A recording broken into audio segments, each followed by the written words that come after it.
तीसरा पैगाम औरतों के हवाले से आ रहा है। इंशाअल्लाह औरत को जूते की ठोकर में रखेंगे, हाथ उठाइए इंशाअल्लाह। ये देखिए, इस पर भी जरूर कोई ना कोई हाथ उठा देंगे। ये देखिए, एक आदमी हाथ उठा रहे हैं, बताइए।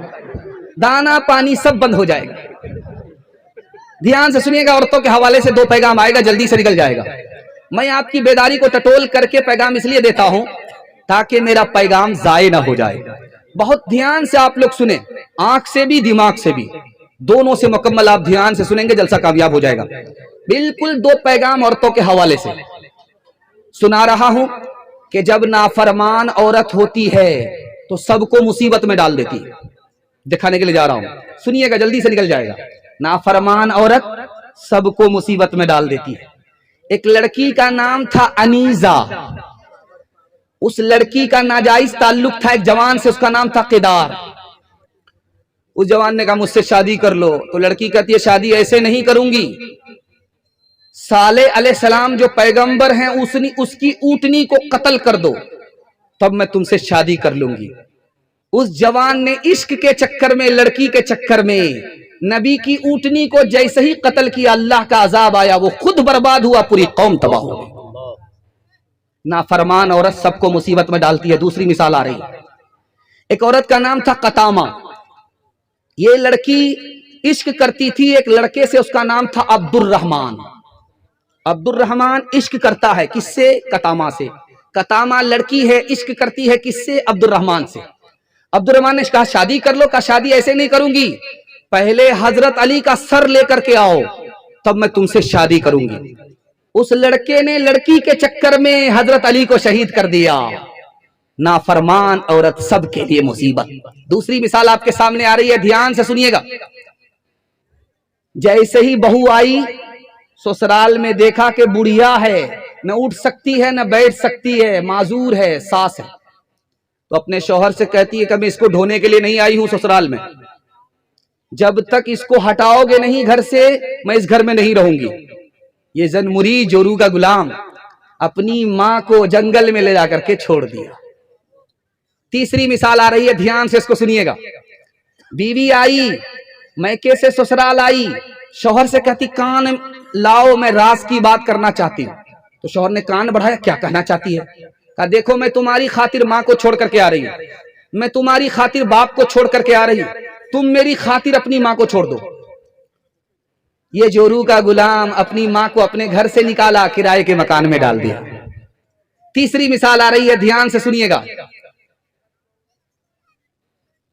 पैगंबर की बीवी है, उस पैगंबर का नाम है शमून अलैहिस्सलाम। उनकी बीवी को बादशाह ने लालच दिया, तुम अपने शौहर को मेरे हवाले कर दो, मैं तुमसे शादी कर लूंगा। बादशाह ने कहा। यह औरत लालच में आ गई, पैसे के लालच में आ गई, जेवर के लालच में आ गई, अपने शौहर को सर के बाल से बांध दिया, दुश्मन के हवाले कर दिया, दुश्मन ने कत्ल कर दिया। माल के चक्कर में, जेवर के चक्कर में अपने शौहर ही को दुश्मन के हवाले कर दिया। आखिरी मिसाल पर पैगाम खत्म कर रहा हूं। नाफरमान औरत सबके लिए मुसीबत। 2 भाई में बहुत ज्यादा दोस्ती थी, एक गरीब था, दूसरा अमीर था, एक बादशाह था, दूसरा गुलाम था। 2 आदमी में दोस्ती थी। बादशाह का बाप ने कहा कि जो इस दोस्ती को तोड़वा देगा उसको इनाम मिलेगा। एक लड़की खड़ी हुई कि मैं इसकी दोस्ती खत्म करा दूंगा। दोनों दोस्त गुजर रहे थे रास्ते से, वो औरत लकड़ी का गट्ठर लेकर के बैठ गई। उसने आवाज दिया बादशाह को कि मेरा गट्ठर बहुत भारी है, कोई खड़ा उठा दे, सर पर रख दे। उसने अपने दोस्त से कहा कि जाओ गट्ठर उठा दो। उसने उठा करके रखा। लड़की ने उसके दोस्त को बुला करके कहा कान में मैं तुमसे कुछ बात करना चाहती हूँ। उसने सिर्फ होंठ हिलाए, जबान से कुछ नहीं कहा। उसके बाद चली गई, मुस्कुरा दिया। तो ये बादशाह पूछता है कि उस औरत ने तुम्हें कान में क्या कहा? कुछ नहीं कहा, वो पागल औरत है। कहा तुम मुझसे जरूर कुछ छुपा रहे हो। दोनों की दोस्ती 1 मिनट में खत्म हो गई। बरसहा बरस की दोस्ती एक औरत के चाल में फना के घाट उतर गई। नाफरमान औरत सबके लिए मुसीबत। सिर्फ निकाह करेंगे, नाफरमान औरत से कोई मतलब नहीं होगा। बिल्कुल सही जा रहा, हाथ उठा दीजिए इंशाअल्लाह। नई तहजीब को घर ला के रखा, नई तहजीब को घर ला के रखा, मुरीदे जंग हुए ऐसे के बागी बन गए माँ के। किसने मर्दों को घटाया और जनाना कर दिया, किसने लड़की को बढ़ाया और लड़का कर दिया। मर्द का सब दबदबा और रोब अब जाता रहा, मर्द का सब दबदबा और रोब अब जाता रहा, मर्द का सब दबदबा और रोब अब जाता रहा। किस कदर फैशन ने इनका हाल पतला कर दिया, किस कदर फैशन ने इनका हाल पतला कर दिया। अब दिखाने के लिए जा रहा हूं पढ़ी लिखी नेक औरत कितना बड़ा किरदार अदा करती है, टूटे फूटे घर को जन्नत बना देती है। ध्यान से सुनिएगा, नेक औरत जब घर में आती है तो सबको मुसीबत से निकाल लेती है। घर में जो भी मुसीबत हो सबसे अपने घर वाले को निकाल लेती है। ध्यान से सुनिएगा, लड़की आई, मैके से ससुराल आई, शौहर को बिठाया, कहा देखो अपने भाई से मेल मोहब्बत से रहो, लड़ाई झगड़ा मत करो। तो शौहर ने कहा तुम मुझसे मतलब रखो, मेरी बीवी हो, मेरे भाई से मतलब मत रखो, मैं किससे लड़ाई करता हूं, किससे लड़ाई नहीं करता। तो उस औरत ने समझाया अपने शौहर को, इसमें मेरा ही फायदा है, मेरा ही नुकसान है। तुम अपने भाई से मिल करके रहोगे तो हमारी औलाद भी मिल करके रहेगी, तुम अपने भाई से लड़ाई रखोगे तो हमारी औलाद भी आपस में लड़ेगी, एक साथ मोहब्बत से नहीं रहेगी। दूसरी मिसाल है, ध्यान से सुनिएगा।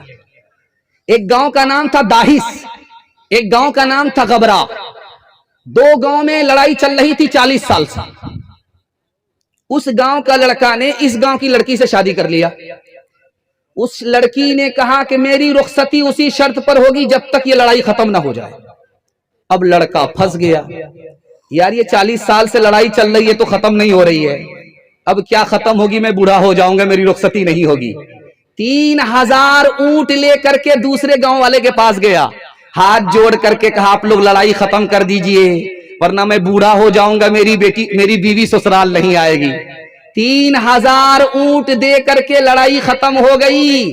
उस लड़की की चालाकी ने, होशियारी ने एक दिन में 40 साल की लड़ाई बंद करा दी। तीसरी मिसाल आ रही है, ध्यान से इसको सुनिएगा। हातिम असम एक बहुत बड़े बुजुर्ग गुजरे, वो सफर पे जा रहे थे तो 4 महीने के लिए जमात वाले भी निकलते हैं, उसी तरह वो भी बाहर निकल रहे थे। तो अपनी बीवी से कहा 4 महीने के लिए मैं जा रहा हूं बाहर, क्या खर्चा तुमको दे करके जाऊं। तो बीवी ने कहा कि जितनी मेरी जिंदगी है उतना खर्चा दे दो। कहा तेरी जिंदगी मेरे हाथ में नहीं है। तो बीवी ने कहा कि मेरी रोजी भी आपके हाथ में नहीं है। शौहर चले गए, अल्लाह समद, इस औरत का तो ईमान हमसे ज्यादा मजबूत है। जब शौहर चले गए तो उस औरत की माँ आई, उससे पूछा कि तुम्हारा मेरा दामाद तो चला गया, तुमको क्या खर्चा दे करके गया। कहा वो क्या खर्चा देगा, वो तो खाने वाला था, चला गया, खिलाने वाला खुदा मौजूद है, घबराने की कोई बात नहीं है। आपने देखा होगा एक जोगी कौम है, जोगी गोपीचंद जोगी, पीले कपड़े में होती है, थैला लटका हुआ होता है, लकड़ी भी मांगते हैं, नमक भी मांगते हैं, तेल साबुन भी मांगते हैं, सब मांग करके लाते हैं और अपने आश्रम में चले जाते हैं। उसको बीवी से मतलब नहीं, बच्चे से कोई मतलब नहीं। घूम रहे थे, घर से निकल गए, मांगते मांगते उसी गांव में आ गए जिस गांव में उसकी बीवी थी। बीवी खाना पका रही थी, आवाज लगाई, माई मुझको कुछ दे दो। बीवी बाहर निकल करके आई, देखा ये तो मेरा शौहर है, ये तो जोगी बन गया। बीवी बाल बच्चे सबको छोड़ दिया, चूंकि बीवी भी दुनिया है, बच्चा भी दुनिया है, दुनिया ही को छोड़ दिया। तो बीवी ने कहा कि तुम मेरे शौहर हो, तुम्हें याद है? कहा कि हाँ याद है। कहा मुझको क्यों छोड़ दिया? कहा तुम दुनिया हो इसलिए तुमको हमने छोड़ दिया। कहा कि एक काम कर देते हैं, तुम्हारा रोटी पका देते हैं। कहा रोटी पकाना, मगर मैं तुम्हारे आटे से रोटी नहीं खाऊंगा। थैले से उसने रोटी निकाली, लकड़ी निकाल करके दिया, हांडी निकाल करके दिया, और सब कुछ निकाल करके दिया कि सामान मेरा होगा, रोटी तुम पकाओगे। बीवी ने मुंह पर तमाचा खींच करके मारा, सारी दुनिया को थैले में लेकर के ढो रहा है, सिर्फ बीवी को दुनिया समझ करके अकेला छोड़ करके रखा।